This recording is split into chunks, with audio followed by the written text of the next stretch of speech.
오늘 말씀은 느헤미야 5장 1절부터 13절 말씀까지 교독하시겠습니다.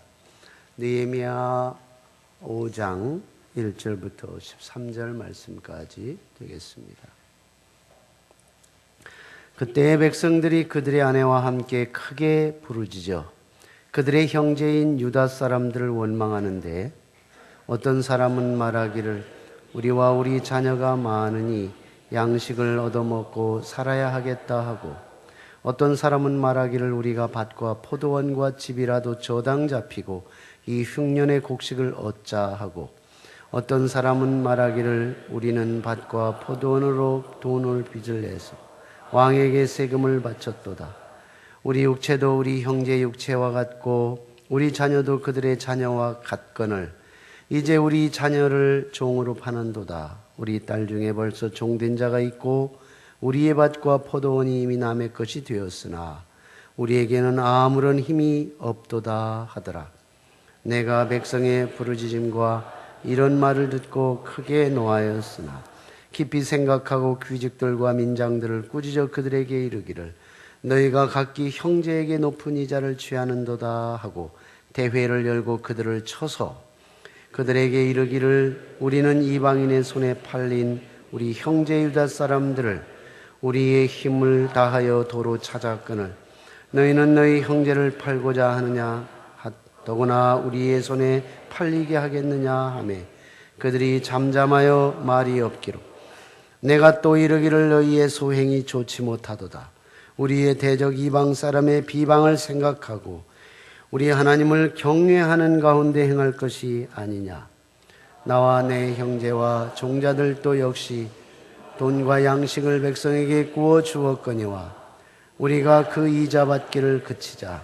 그런즉 너희는 그들에게 오늘이라도 그들의 밭과 포도원과 감람원과 집이며 너희가 구워준 돈이나 양식이나 새 포도주나 기름의 100분의 1을 돌려보내라 하였더니 그들이 말하기를 우리가 당신의 말씀대로 행하여 돌려보내고 그들에게 아무것도 요구하지 아니하리이다 하기로 내게 제사장들을 불러 그들에게 그 말대로 행하겠다 맹세하게 하고 우리 함께 내가 옷자락을 털며 이르기를 이 말대로 행하지 아니하는 자는 모두 하나님이 또한 이와 같이 그 집과 산업에서 털어버리실지니 그는 곧 이렇게 털려서 빈손이 될지로다 하며 회중이 다 아멘하고 여호와를 찬송하고 백성들이 그 말대로 행하니라.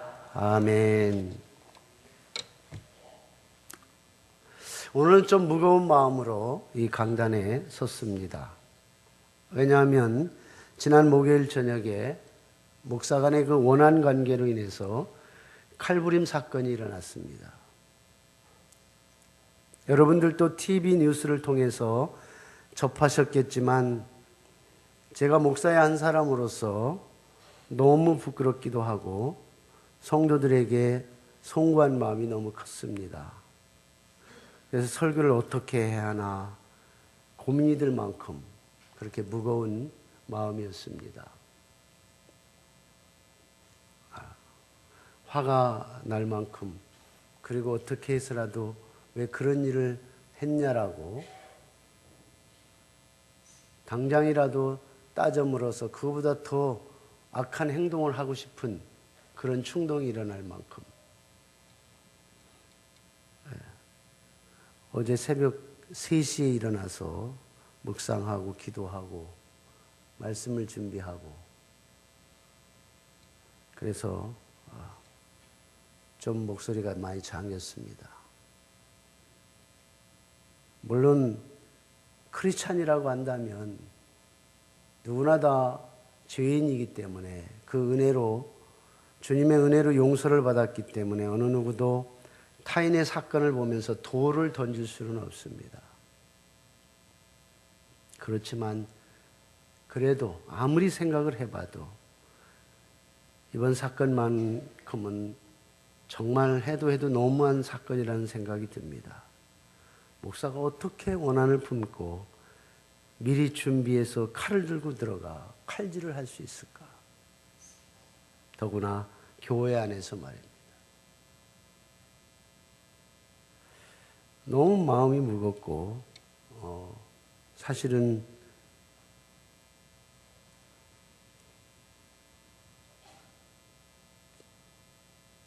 이런 말씀을 드리면은 참 안 되겠지만 속해 있는 교단이 물론 지금 교단을 탈퇴했다고 하긴 하지만 좀 더 큰 사건이 일어나서 하나님 망하게 했으면 좋겠다.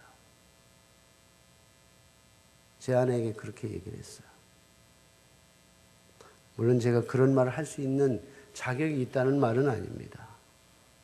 세상이 점점 악해져가는 사인이라는 생각이 들어요. 이미 세상은 성도란 사명을 저버린 것처럼 도처에서 명목상의 성도의 모습을 보여서 논란이 일어난 일들은 수도 없이 많았습니다. 그런 것처럼 이제는 목사의 직분도 사명으로서의가 아니라 직업으로서 선택해서 목사가 될 수 있겠다는 생각이 들어요. 양의 탈을 쓴 늑대가 있는 것처럼 목자의 탈을 쓴 도적이 있을 수 있겠구나. 요한복음 10장에서 예수님이 말씀하신 것처럼. 물론 이미 1세기 바리새인들은 죄 없는 예수님을 십자가에 못 박았습니다. 대부분의 그들의 주동자는 종교 지도자들이었어요. 이들은 사명자가 아니었습니다. 단순한 종교인이었어요. 자기들의 종교라는 것에 실익이 없으면 메시아도 가차없이 처단해버리고 죽여버리는 살인자들이었어요.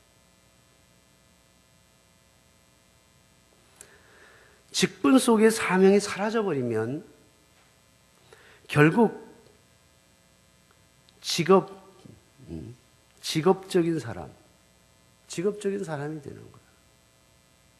직분이라는 그 자체가 사명을 대신할 수 없어요. 제가 누누이 전 시간에도 말씀을 드렸지만 직분이 주어졌다고 해서 그 직분을 감당할 수 있는 능력이 없으면 직분 자체는 능력을 만들어주는 게 아니에요. 얼마든지 쓰레기 같은 인생을 살 수 있어요. 아무튼 이런 사건들이 일어날 때마다 참 송구한 마음이 있지만 죄송하다는 말씀을 드리고 싶습니다. 부끄럽기 그지없고 송구한 마음입니다. 그러나 이런 기회를 통해서 목사인 제가 그리고 우리 모두가 우리 자신을 되돌아볼 수 있는 시간이 됐으면 좋겠어요. 예수님을 믿다가 하나님의 은혜가 떠나면 누구나 할 거 없어요. 너나 할 것 없이 다 속세인이 돼요. 세상 사람이 됩니다. 그건 하루 사이에 일어날 수 있고요. 그건 백지장 차이일 수 있어요. 이런 사실은 위대한 성자였던 바울의 입장에서도 너무 고민과 갈등이 심해서 그는 그렇게 부르짖었어요. 오라 나는 곤고한 자로다. 왜 그랬을까요? 다메섹 도상에서 예수 그리스도를 만나고 그 구원에 큰 감격을 얻었던, 그래서 회심해서 예수님을 믿는 하나님의 사람으로서 모든 걸 다 배설물로 여기고 그는 복음의 선도자로서의 역할을 감당하기 위해서 나선 사람이에요. 얼마나 은혜가 컸기에 자기의 열심이었던 자기의 종교를 다 뒷전으로 하고 버리고 떠났던 사람이에요. 그가 오라 나는 곤고한 사람이다. 누가 이 사망의 무에서 나를 건져낼까? 그는 로마서 7장에서 그렇게 괴로워하고 힘들었어요. 그러면서 뭐라고 말한 줄 아세요? 그런즉 내 자신이 마음으로는 하나님의 법을, 육신으로는 죄의 법을 섬기노라 그랬어요. 내 자신이 마음으로는 하나님의 법을, 육신으로는 죄의 법을 섬기노라. 생각과 마음은 하나님을 믿고 의지하고 따라간다고 하는데 내가 실제적으로 살아가는 데 있어서는 죄와 함께 먹고 마시고 살아가고 있다는 거예요. 전혀 열매가 없는 거죠. 근데 바울이 방법을 찾아요.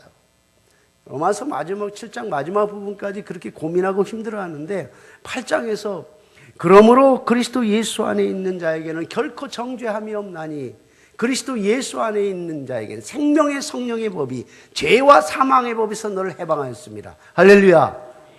생명의 성령의 법이 죄와 사망의 법에서 너를 해방하였음이니라 그랬어요. 우리를 주관하는 것은 죄의 법이, 악한 죄의 법이, 그러니까 죄와 사망의 법이 나를 주장하기 때문에 세속 속에서 살아가게 되는 거예요. 그러나 우리가 생명의 성령의 법이 나를 지배하고 다스리면 우리가 거기서 자유함을 얻는 거예요. 그래서 우리가 언제나 우리의 심령 속에 채워넣으라는 거예요. 뭐로? 성령의 충만함으로, 성령의 다스림과 이끌림으로 나를 내놓으라는 거예요. 여러분, 죄와 사망의 법이 아니에요. 생명의 성령의 법이 나를 다스릴 수 있도록 우리를 내어드리는 거예요. 할렐루야. 성령 충만함으로 우리의 영을 살리고 사명자의 삶을 살아가도록 하는 것이 성령이요. 성령, 하나님의 영, 생명의 영이란 말이에요. 여러분 한번 따라해 주시겠어요? 성령의 충만함을 받자. 성령 충만함을 받자. 성령 충만한 삶을 살자. 성령 충만한 삶을 살자. 사명자로 삽시다. 사명자로 살아야 돼. 사명자. 그것도 따라해야 되는데. 사명자로 살려면 성령의 충만한 삶이라는 거예요. 성령 충만한 삶은 성령의 능력이 내 안에 거해야 돼요. 하나님의 영이 나를 지배해야 돼요. 인간의 영인, 내 영혼을 지배하고 내 육신을 지배하고 내 인격을 지배해야 되는 거예요. 직분이라는 이름은 사명자로 살아갈 수 있도록 능력을 공급을 못해요. 직분은 내가 무슨 일을 해야 하느냐에 대한 정의를 주는 거예요. 근데 그 직분이라는 것이 나를 그 직분에 걸맞고 가치 있는 삶을 살도록 만드는 게 아니라는 거예요. 직분자답게 그만큼 내가 성령으로 충만해야 된다는 거예요. 성령한 충만한 믿음이 나를 사명자의 삶을 살도록 만들어 간다는 거예요.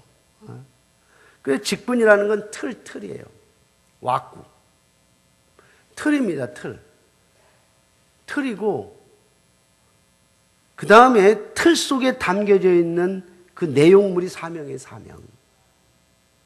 그러니까 직분이라고 하는 건, 사명이라고 하는 것은 담는 그릇과 내용물이다 이렇게 말할 수 있어요. 만약에 내 삶의 사명이라는 것이 쏙 빠져나가면 나는 직분이라는 틀만 남아요. 껍데기만 남아요. 껍데기. 그건 아무런 능력이 없어요. 경건의 모양은 있지만 경건의 능력이 없는 거예요. 왜? 내 안에 성령의 지배하심이 없기 때문에, 성령의 다스림이 없기 때문에 그래요. 여러분, 성령의 다스림이 있는데 예배 시간에 나와서 하나님을 의지하고 하나님 주시는 말씀에 감사하고 감격하고 은혜를 받지 않겠어요? 할렐루야. 성령이 내 안에 역사하시는데, 말씀을 주는데 얼마나 달게 받겠어요. 꿀보다, 송이꿀보다 더 단 말씀이 되는 거죠. 내가 집에서 텔레비전 보면서 주일날 예배 안 드리겠어요? 성령이 내 안에 충만하게 역사하는데, 옳지, 텔레비전 봐라, 개콘 봐라, 뭐를 봐라. 개콘은 낮에는 안 하지, 저녁 때 하지. 그렇게 하지 않는다는 거죠. 그래서 우리가 사명을 잘 감당할 수 있는 직분자가 되어야 돼요. 할렐루야. 다시 한번 합시다. 성령의 충만함을 받자. 성령 충만한 삶을 살자. 사명자로 삽시다. 이 세상에 내가 사명자로 딱 서 있어야 되는 거예요. 직장에서도, 가정에서도, 친구의 관계 속에서도, 어디를 가든지 내가 사명자로서 하나님 나를 이 땅에 보내셨기 때문에 그 사명자로 살 때 내가 존재 가치가 있어요. 존재감이 있고 가치가 있는 거예요. 그 사명이 떠나면 아무것도 아니에요. 하나님 앞에 아무것도 아니에요. 자, 우리가 이런 맥락에서 오늘 말씀을 우리가 함께 살펴보려고 하는데, 성경에는 의외로 이 소유에 대한 이야기를 굉장히 많이 기록하고 있어요. 다시 말하면 재물, 돈에 대한 이야기가 굉장히 많이 대두되고 있어요. 그래서 돈에 대한 이야기를 하면 돈을 많이 내라고 할까봐 뭐 좀 스트레스를 많이 받는데 오늘은 그런 거 아니니까 마음 푹 놓고 열쇠 채우지 마시고 다 고리 열어놓고 들었으면 좋겠어요. 절대 그런 얘기 아니니까. 그런데 또 뿐만 아니에요. 우리가 이 세상을 살면서 가장 관심이 있는 게 재물이에요. 소유란 말이에요. 근데 우리가 믿음의 사람들 아니에요. 믿음의 사람. 우리는 믿음의 사람들. 근데 믿음의 사람들이라고 말은 하는데 믿음의 사람들이면서도 이 소유와 재물의 문제에 있어서는 굉장히 아주 인색하고 양보가 없어요. 그 부분에서는 아주 이 믿음하고는 전혀 별개예요. 소유와 재물과 이런 거에 관계에 있어서는 내 믿음이 굉장히 크든 작든 할 것 없이 믿음과는 전혀 관련이 없어요. 이렇게 생각하고 이렇게 살아가는 대부분의 모습이 우리의 모습이에요.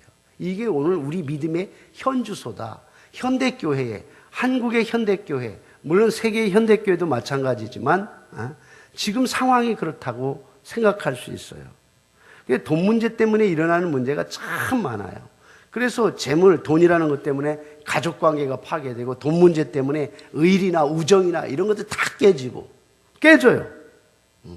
단절이 됩니다. 돈 때문에 일어나는 범죄 사건 이루 말할 수가 없어요. 모든 게 거의 다 관련성이 있어요.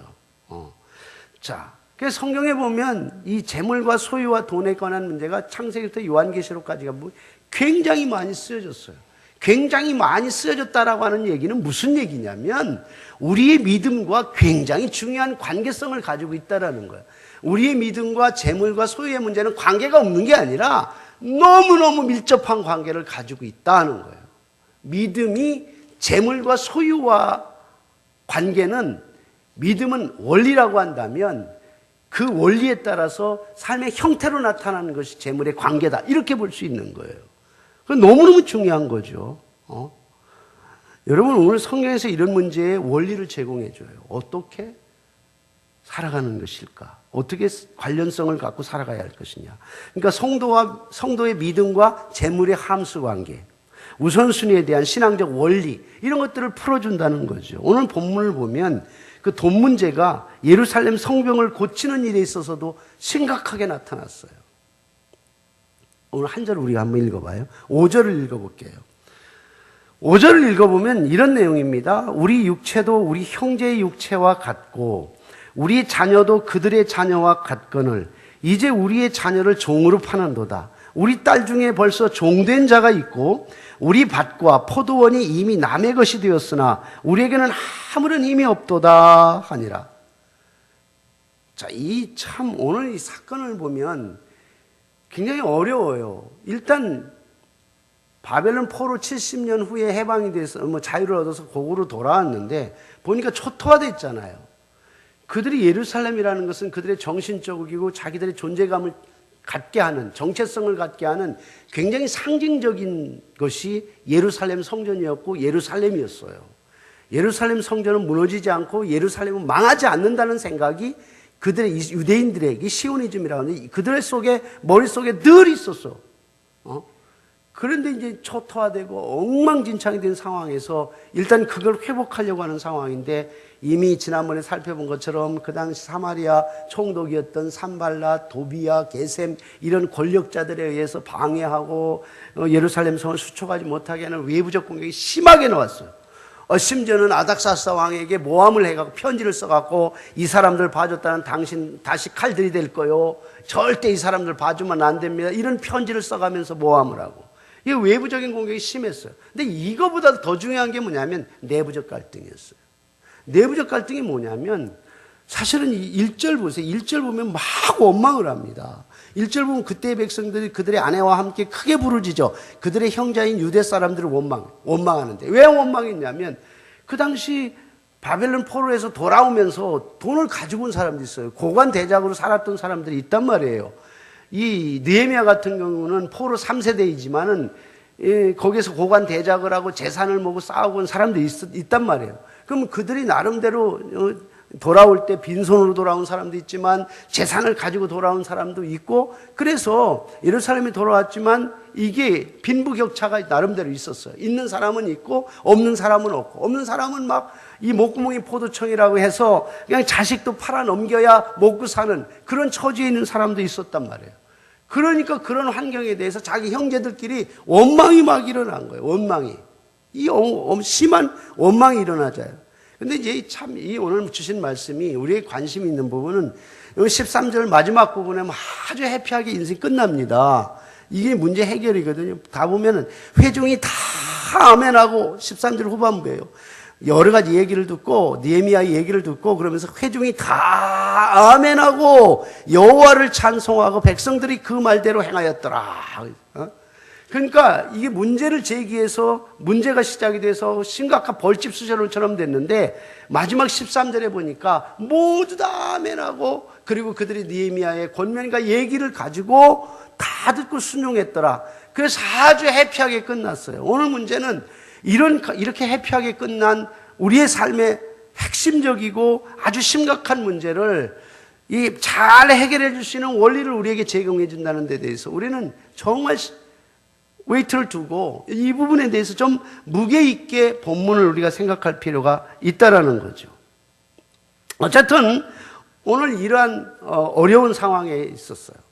그 어려운 상황이 뭐냐면 재물에 대한 것, 소유에 대한 것, 먹고 사는 문제에 대한 그런 문제가 심각하게 이들에게 있었던 거예요.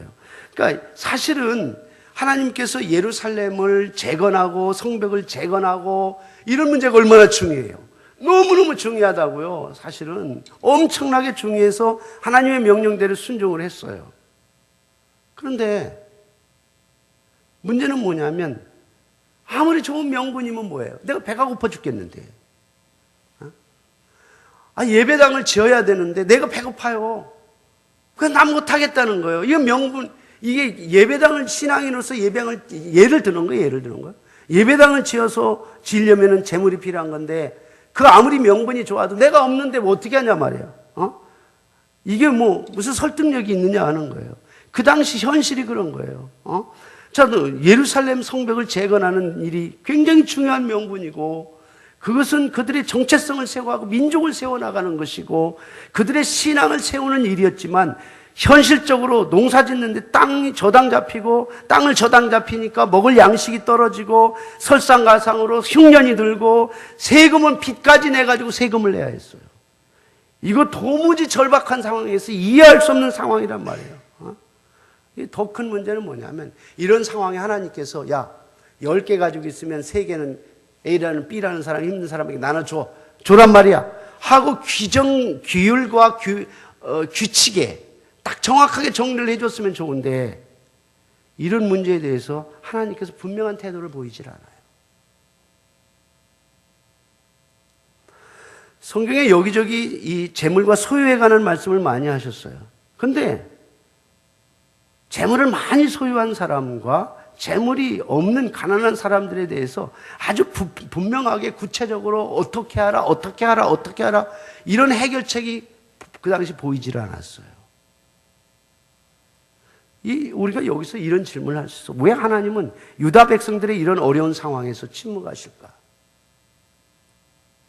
오늘 본문을 통해서 이런 문제 해결에 대한 지혜를 얻을 수 있다는 거예요. 정말 힘들고 어려운 상황에서 하나님은 왜 아무런 태도를 취하지 않으셨을까? 여러분들에게 뻔한 질문이지만 이런 질문 한번 드려봐요. 세상에 있는 모든 물질, 세상에 있는 모든 소유 누구 거예요? 누구 거예요? 믿음이 없으시네. 이거 함정 파놓고 하는 얘기 아닙니다. 이 세상을 누가 창조했어요? 하나님이 창조했어요. 창조자가 그 주인은 창조자란 말이에요. 하나님이 이 세상의 모든 걸 창조했으니까 이 세상의 모든 것은 하나님의 것이란 말이에요. 어떤 사람이 얼마를 가지고 있건 어떤 사람이 재물을 누리고 있든지 간에 그 모든 것 다 하나님의 것이에요. 근데 문제는 뭐냐면 이 세상의 문제점은 뭐냐면 소유는 하나님의 것이지만 이 재물의 편중성이 너무 심하다는 거예요. 예를 들면 부익부 빈익빈. 돈이 많은 사람은 엄청 많은데 없는 사람은 너무너무 없다는 거예요. 참 이런 문제들에서 소유의 편중성, 재물이나 소유가 한쪽으로 지나치게 편중되어 있는 이런 상황 속에서 하나님이 구체적으로 답변하지 않으시고 구체적으로 몇 퍼센트를 어떻게 하라, 어떻게 우리의 가정의 어떤 재물을 설계하듯이 하라는 그런 명령들이 없기 때문에 굉장히 어려운 상황에 놓여 있었던 거예요. 이런 문제를 하나님은 느헤미야를 통해서 해결할 수 있는 원리를 제공해 주셨던 거예요. 자, 보세요. 10절, 11절입니다. 간단한 얘기지만 제가 설명을 드리면 이 본문이 이래요. 나와 내 형제와 종자들도 역시 돈과 양식을 백성에게 구워 주었거니와 우리가 그 이자 받기를 그치자. 그런즉 너희는 그들에게 오늘이라도 그들의 밭과 포도원과 감람원의 집이며 너희가 구워준 돈이나 양식이나 새 포도주나 기름의 100분의 1을 돌려보내라 했어요. 이제까지는 구체적인 답변이 없었어요. 구체적인 정답이 없었어요. 그런데 오늘 느헤미야가 구체적인 정답을 제공해 줍니다. 느헤미야와 그 형제들이 먼저 나서서 베풀고 공유하고 나누는 거예요. 너무 단순한 이야기고 너무나 잘 아는 사실이지만 이러한 사실, 이 부분에 있어서 우리는 누구랄 것도 없어요. 누가 따르고 따르지 않고 누가 알아주고 알아주지 않고의 문제가 아니에요. 소유나 재물의 편중성에 대한 문제에 관해서 해결책은 바로 스스로 결단을 통해서 스스로 결단을 통해서 결정하는 거예요. 내가 이 기준을 믿음이라고 하는 테두리 안에 넣어 놓으셨어요. 내가 믿음의 사람이라고 하면 믿음의 사람이 이런 상황에 이르렀을 때 어떻게 해야 될 것인가에 대한 것은 개인적인 결정이에요. 내가 결정하는 거예요. 가진 자의 믿음은 없는 자에 대한 배려를 통해서 믿음을 결정하라는 거예요. 근데 없는 자는 가진 자에 대해서 존중심을 가지라는 거예요. 이게 하나님의 뜻이에요. 없는 사람은 있는 사람들 향해서 무조건 저들은 착취했다 이렇게 생각을 해요. 그건 대단히 잘못된 거예요. 있는 사람 없는 사람과 공유하고 나누는 것이 믿음의 테두리 안에서 결정해야 될 부분이고 없는 자는 있는 자에 대해서 존중심을 갖고 이것이 믿음의 테두리 안에서 결정해야 될 부분이 이게 하나님의 뜻이에요. 하나님이 나를 통해서 선한 일을 하기를 원하셔요. 내 마음속에 있는 믿음으로 성령의 인도하심으로 나의 나눔의 생각이 드는 사람부터 시작되는 거예요. 다시 말해서 내가 먼저 시작하는 거예요. 아주 작은 것부터 시작하는 거예요. 여러분 오늘 말씀의 제목이 뭐예요? 한번 같이 읽어봅시다. 시작. 네. 지금 해야 합니다. 무엇이든지 지금 해야 돼요. 우리는 모두 다 소유는 하나님께 있고 하나님은 우리에게 공평하게 주셨어요.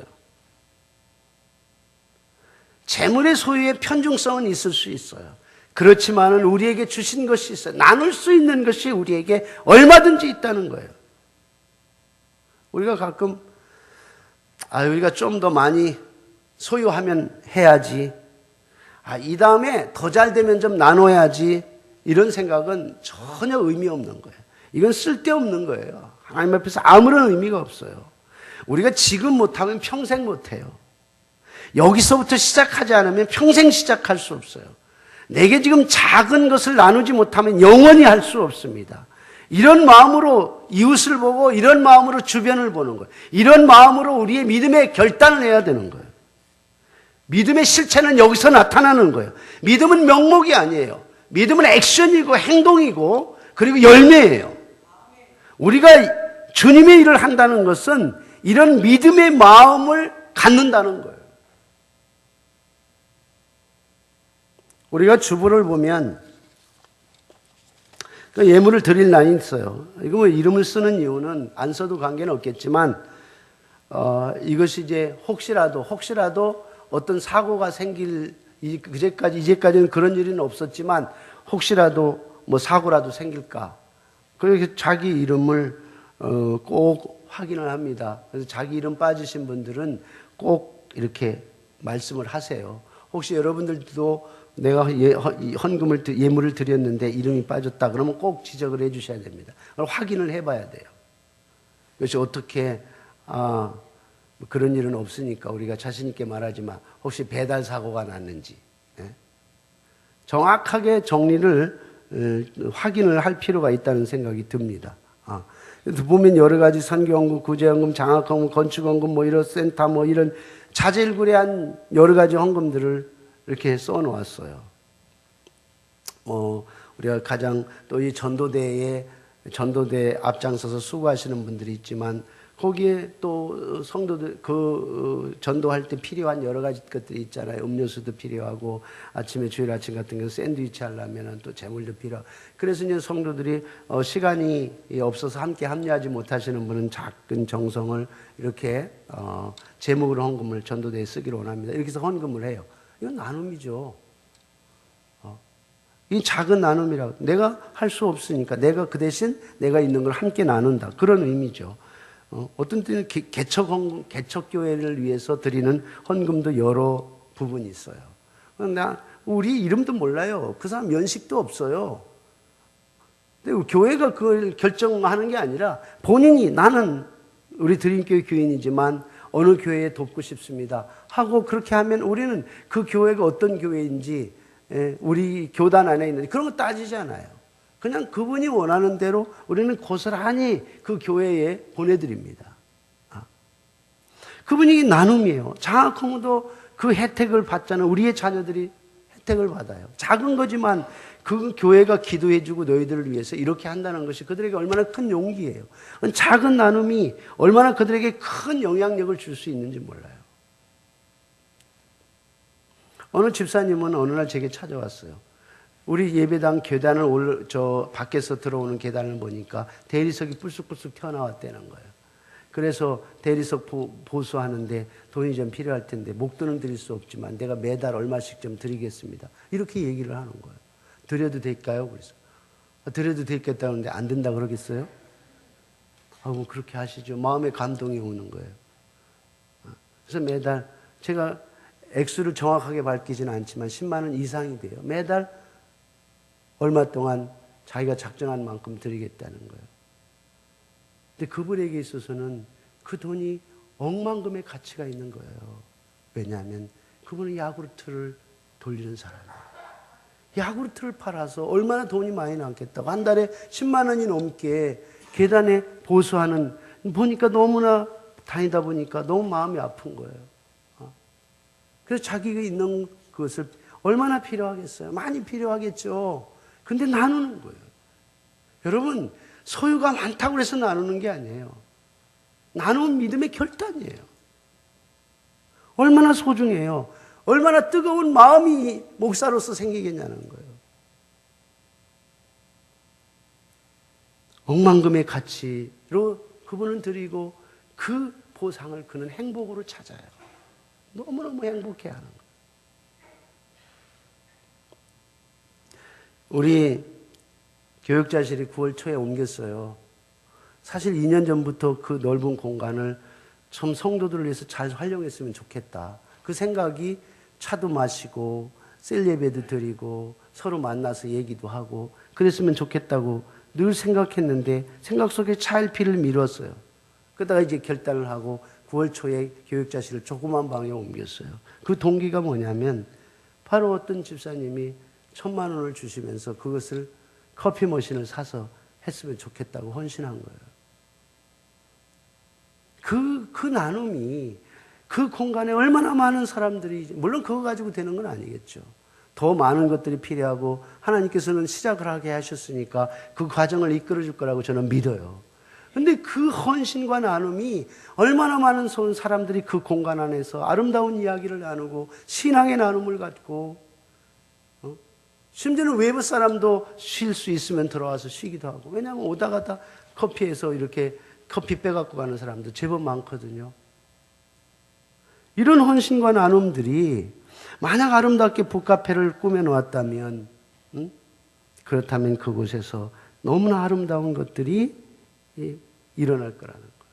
아름다운 신앙의 이야기들이 될 것을 저는 한번 기대해 보는 거예요. 여러분, 나의 소유가 필요한 사람들에게 전해지는 것은 나의 행복이에요. 여러분, 우리가 믿음이 좋다, 신앙이 좋다 하는 말은 생각 속에 머무는 것이 아니에요. 이렇게 나눔이 있는 거예요. 나의 작은 것을 나누는 거예요. 여러분, 우리 늘 이런 이야기들을 할 때 생각나는 사람이 있어요. 누가복음 18장에 나타난 부자 청년의 이야기예요. 그 사람 신앙생활 잘했어요. 어려서부터 신앙생활 했어요. 하나님의 말씀에 대해서 너무너무 잘 알아요. 나 외에 다른 신을 섬기지 말라. 부모를 공경하라. 너무너무 잘 알아요. 그거 다 했니? 다 했어요. 예수님 앞에 나가서 어떻게 하면 영생을 얻을 수 있을까요? 예수님의 직관력이라는 건 뛰어나죠. 네가 소유가 너무 많네. 네가 소유를 좀 주변 사람들과 함께 나누면 좋겠네. 그리고 나를 쫓아라. 그런데 그것이 마음에 걸렸어요. 그게 근심이 됐어요. 믿음의 결단은 그것을 결단하고 나누는 것이고 주님은 그걸 원하셨어요. 그러면서 예수님이 하신 말씀이 뭐예요? 부자가 천국에 들어가는 것은 낙타가 바늘길을 통과하는 것보다 어렵다 그랬어요. 우리의 믿음과 소유와의 관계는 너무나 밀접한 관계를 가지고 있는 거예요. 이 청년이 가장 불행한 것은 뭐냐면 소유에 대한 집착 때문에 천국의 가치를 버린 거예요. 여러분, 예수님은 누구나 만날 수 있어요. 여러분, 예수님은 누구나 만나요. 부자 청년도 만나고요. 가난한 과부도 만나고요. 누구나 만날 수 있어요. 중요한 것은 결단은 각자가 한다는 거예요. 여러분, 우리도 다 예수님은 누구나 각자 만날 수 있어요. 다 만날 수 있어요. 예수님 만나기 어려운 게 아니에요. 그런데 예수님이 누구냐, 그분이 어떤 삶을 살았느냐, 그 결단은 각자 하는 거예요.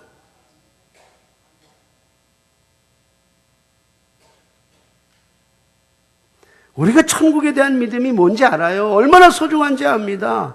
그런데 우리의 대부분은 현재 살아가는 이 땅이 너무 좋아. 이 땅의 소유가 너무너무 좋아. 그래서 그걸 버리지 못하는 연약한 믿음이 우리에게 있어요.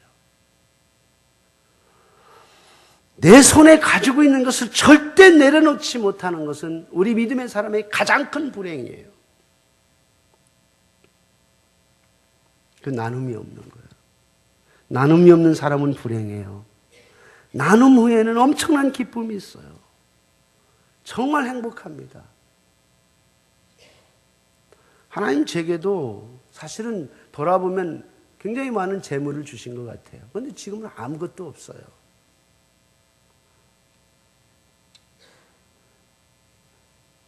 뭐 실패처럼 보일 수 있어요. 제 스스로나 제가 제 사정을 아는 제 가족은 그것이 실패일 수도 그렇게 보일지도 모르겠어요. 아쉬움은 있어요, 저도. 그렇지만 후회는 없어요.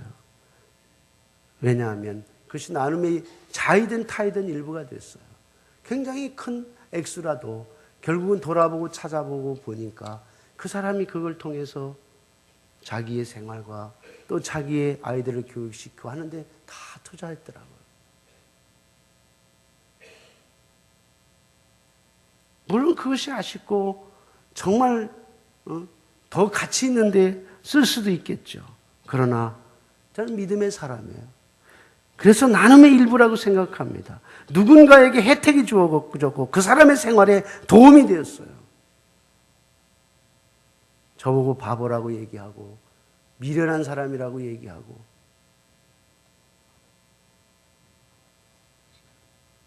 우유부단히 성격이 우유부단해서 끊을 줄 모르고 사기꾼 같은 사람하고 계속 교제하고 그래서 계속 돈도 뜯기고 바보 천치 같다고 얘기할지 모르겠어요. 저는 제 주변에 많은 사람이 있어요. 어렵고 힘든 신학생들도 부지기수로 깔렸어요. 도와줄 사람도 많아요. 도움을 요청하는 사람도 엄청 많아요. 물론 재선을 거쳐서 도움의 손길에 혜택을 입은 사람은 수도 헤아릴 수 없을 만큼 많아요. 작은 것부터 큰 거 이르기까지. 그러나 구체적으로 제가 말씀은 드리지 않습니다. 여러분, 오늘 제 설교를 가슴 아프고 부끄러운 이야기로 시작을 했어요. 정말 아프지만 해야만 했습니다. 그러나 이런 부끄러운 이야기는 단순한 남의 이야기만은 아닌 것 같아요. 오늘 저의 이야기이고 우리의 이야기예요. 또 주님은 그렇게 듣기를 원하실 거예요. 우리의 믿음을 결단하고 결정하길 원하고 기다리시고 있다는 거예요. 우리가 이제는 믿음의 사람으로 살길 원해요. 나누는 삶을 살기를 주님이 원한단 말이죠. 우리가 하나님 나라를 위해서 복음을 전하고 태신자를 품고 기도하는 일도 나눔의 일부예요. 우리는 나눌 수 없는 사람은 아무도 없습니다. 무엇이라도 어떤 작은 것이라도 믿음이 있는 사람은 나눌 수 있어요. 소유와 재말만 나눌 수 있는 것이 아니라 재능도 나누는 거예요. 재능 기부 아시죠? 세상도 재능 기부라는 것이 있어요. 하나님께서 우리에게 재능을 주신 거예요. 그걸 나누는 거예요. 나누는 거예요. 마음의 나눔도 필요하고요. 긍휼히 여기는 마음을 달라고 해서 마음을 나누는 거예요. 안타까워 함께 안아주고 울면서 기도해주고 그런 나눔이에요. 어느 마을에 한 농부가 살고 있었어요. 농부는 열심히 농사를 지었고 가을에 추수를 했는데 엄청 풍년이 들은 거예요. 그 창고를 쌓아놓고 마당까지 쌓아놓을 수 있을 만큼 그렇게 큰 풍년이 들었어요. 하룻밤이 지나면 마당에 쌓은 곡식이 하나씩 둘씩 사라지는 거예요. 알고 보니 이웃 마을 사람들이 논에 병충해가 돌아서 추수한 것이 너무너무 적기 때문에 곡식을 몰래 훔쳐가는 거였어요. 농부의 부인은 걱정이 됐어요. 그래서 이 남편에게 얘기를 합니다. 밤에 도둑이 곡식을 훔쳐가는데 이 대문도 꼭꼭 걸어 잠고 사람도 불러서 지켜야 되는 거 아니에요? 그때 농부가 이런 얘기를 합니다. 호수를 보면 낮에는 산도 담고 있고 하늘도 담고 있고 구름도 아름다운 것도 가득 담고 있는데 밤이 되면 그것이 다 사라지지. 밤이 되면 그 호수 속에 있는 아름다운 것들이 다 사라진다고 해서 그 호수가 아까워하거나 호수 안에 가둬두지 않아요. 이웃 마을 사람들이 곡식을 몰래 가져가기 전에 우리가 그들을 찾아가서 그들이 필요한 곡식을 전해주는 것이 우리의 도리가 아닐까. 그 이야기를 들은 그 농부의 아내는 여러분 어땠을까요? 아니라고 짜증냈을까요? 행복한 웃음을 지었을까요? 여러분 마음의 넉넉함과 나눔이라는 것은 하나님께서 우리에게 주신 가장 아름다운 미덕이에요. 신앙의 아름다운 열매예요. 하나님께 주신 물질과 마음을 나눌 때 더 가치가 있어요. 더 커지는 거예요. 여러분 우리가 숫자를 세는 건 셈이라고 그러죠. 셈. 셈의 기본적인 원리는 더하고 빼고 곱하고 나누는 거예요. 하나님께서 인간에게 주신 복은 이 가감승제를 통해서 잘 표현해 줬다고 생각이 돼요. 첫째는 하나님 우리에게 주시는 복이 있는데 더하는 복이에요. 더해주는 복이에요. 하나님은 그 나라와 그의 의를 구하면 온갖 것을 더 주십니다. 많은 것을 채워주셔요. 많은 것을 채워주십니다. 두 번째로 빼기를 통해서 빼기로 나타나는 하나님의 축복이 있어요. 그것은 우리가 우리 속에 있는 악한 감정을 빼어버리는 거예요. 나누지 못하도록 하는 감정을 빼앗아 버리는 거예요. 이기심 이런 것을 빼내는 거예요. 죄악을 버려버리는 거, 뽑아내는 거예요. 그리고 은혜로 채워주는 복이에요. 빼어내면 은혜로 채워주세요. 구습을 쫓는 옛사람을 벗어버리면 하나님은 새사람으로 채워주십니다. 뽑아버리는 거예요. 욕심을 뽑아버리면 우리에게 넉넉한 마음으로 채워주셔요. 이게 빼기를 통해서 원리를 주시는 복이에요. 빼기로 나타나는 하나님의 축복이에요. 곱하기로 나타나는 하나님의 축복이 있어요. 착한 마음으로 하나님의 말씀을 받으면 그리고 그걸 인내로 잘 심고 지키는 자들에게는 하나님이 최소한 30배, 60배, 100배로 채워주십니다. 마지막으로 나눔으로 받는 복이 있어요. 축복이 있어요. 그 뭐야? 기쁨은 나눌수록 커지는 거예요.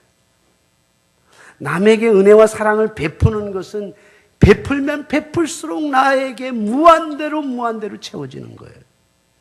하나님으로부터 받은 은혜와 복을 이웃에게 나누는 사람들에게는 하나님이 약속했어요. 하나님께서 후히 되어 누르고 흔들어서 넘치도록 너희에게 안겨주리라. 그랬어요. 할렐루야. 나눔의 원조는 하나님에게 있어요. 십자가의 죽으심은 나눔의 결정체예요. 여러분, 우리는 나눔의 자손들이에요. 왜냐하면 우리를 축복된 삶을 살게 하고 우리의 마음을 넉넉하고 행복한 삶을 살기를 우리 하나님이 간절히 바라기 때문에 우리에게 나눔을 기다리고 있어요. 이건 개인적 결단이에요. 지금부터 시작하는 거예요. 하나님의 은혜가, 이 큰 은혜가 여러분들에게 나타난다면 우리 드림교회는 지상에서 이룰 수 있는 천국이 될 줄로 믿습니다. 이 축복이 여러분들에게 풍성히 넘칠 수 있기를 주님의 이름으로 축원합니다. 할렐루야. 은혜로우신 우리 아버지 하나님, 예루살렘 성벽을 수축했던 이 사건을 우리가 보면서 느헤미야가 어떻게 그 위기를 극복했는지 주신 그 믿음의 지혜를 오늘날 우리들의 사는 이 세상을 사는 우리들이 그것을 유산으로 받습니다. 하나님, 이 믿음대로 하나님, 우리 각자가 하나님 앞에서 나눔을 통해서 서로 함께 공유하는 것을 통해서 우리 드림교회 성도들이 있는 그곳이 천국이 될 수 있도록 축복해 주시옵소서. 믿사옵고 예수 그리스도의 이름으로 기도하옵나이다.